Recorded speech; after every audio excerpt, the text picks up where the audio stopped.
મહીસાગર જિલ્લામાં આવેલા લુણાવાડા તાલુકામાં રામ પટેલના મુવાડાના સીમાડે ખુલ્લેઆમ મરેલા પશુઓ પ્લાસ્ટિકના બેગમાં નાખી દેવાના અનેક બનાવો બનવા પામ્યા છે।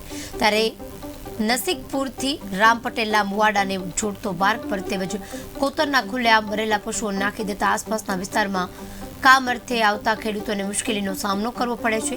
ત્યારે આ દુર્ગંધના કારણે રોગ ફેલાય તેવી પણ શક્યતાઓ જોવા મળી છે।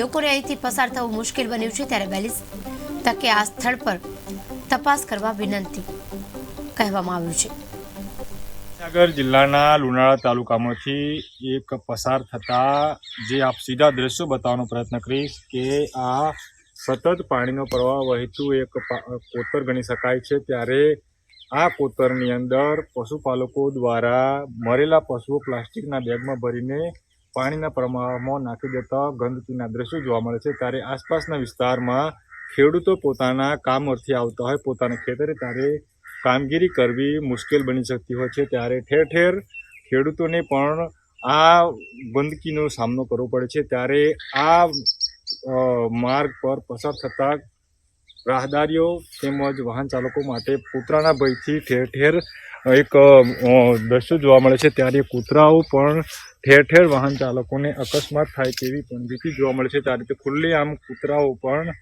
એક અકસ્માત થાય તેવી શક્યતાઓ જોવા મળે છે। ત્યારે આ બાબતે સ્થાનિક ગ્રામજનો તેમજ ખેડૂતો વારંવાર રજૂઆત કરવા છતાં કોઈ પણ પગલાં લેવામાં આવતા નથી। ત્યારે આ ગંદકીનો સામનો દૂર કરવામાં આવે તેવી પણ એક ખેડૂતો આશા રાખી રહ્યા છે। દિલીપભાઈ બારિયા, KTV ન્યૂઝ, મહીસાગર।